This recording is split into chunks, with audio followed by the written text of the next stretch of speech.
In Spain, the central government moved to take full control of the government of Catalonia today. The province declared independence this past Friday after a referendum to leave Spain earlier this month. But the leader of that secessionist move was missing in action today amid tough charges leveled by Spain's top law enforcement official. Special correspondent Malcolm Brabant reports from Barcelona. The police guard at Catalan government headquarters was in a relaxed mood as Barcelona waited to see whether independence leader Carles Puigdemont would turn up for work on the day Madrid laid down the law on his province's divorce attempt. In the main square, independence supporters like student Joan Correa were trying to be defiant. I'm here with hope that we can become an independent state. I think we are. But at the High Court in Madrid, Spain's Attorney General, José Manuel Maza, triggered the start of a prosecution that could lead to long jail sentences for the leaders of Catalonia's independence movement. As State Attorney General, I inform you that the State Attorney's Office has filed charges for rebellion, sedition, and misuse of public funds, and other related charges against the main members of the Catalan government, that with their decisions and their actions over the last 2 years have caused an institutional crisis. Forewarned of the prosecution, Carles Puigdemont, seen outside his headquarters earlier this month, flew to Belgium, where it's reported he may seek political asylum or try to set up a government in exile. Unaware that the now deposed Catalan president had left the country, Francesc Muñoz, a die-hard activist, struck up the movement's anthem that decries Spain's fascist past under General Francisco Franco, who ruled Spain from 1939 to 1975. As long as there is a Catalan alive, the dream of independence will be alive. It's a desire for justice that we are able now to achieve. Two Belgians with secession dreams of their own came to offer support. Kevin Deled says what happened here is bad news for other independence movements across the continent. I think we've basically seen the limits of democracy in Europe here and in the European Union. We've seen a crackdown on an elected parliament, on an elected government. We've seen people put in jail for expressing their opinions here, for organizing peaceful manifestations.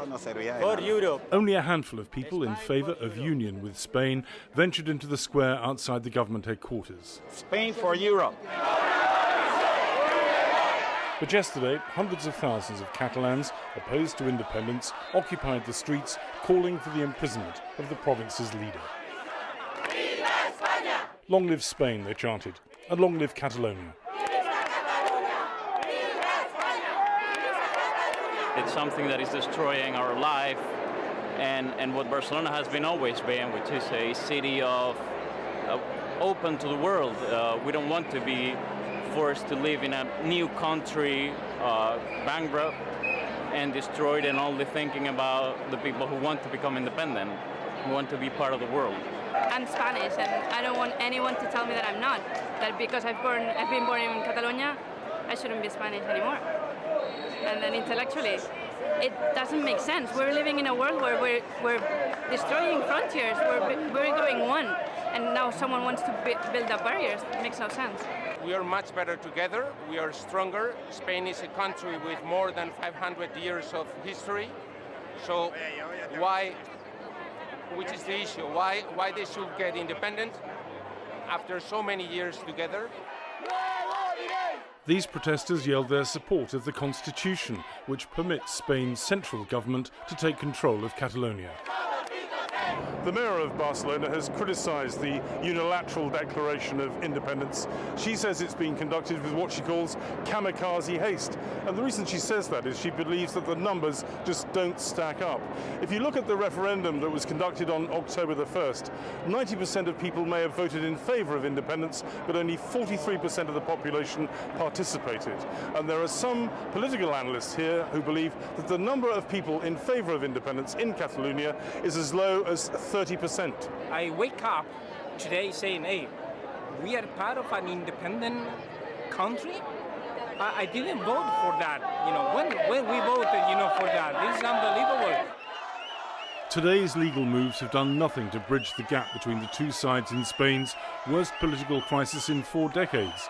But political scientist Gabriel Colom believes that there is room for compromise. The only way, he says, is to reform Spain's constitution to allow for greater Catalonian self-rule. Tenemos una constitución que tiene 40 años.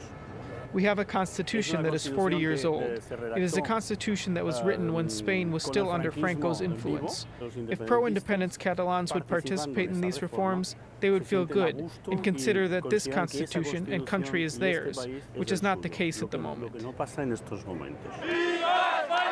But with the European Union and the United States refusing to recognize Catalonia's independence, Madrid sees no reason to compromise, but it has to tread carefully to avoid violence from erupting. For the PBS NewsHour, I'm Malcolm Brabant in Barcelona.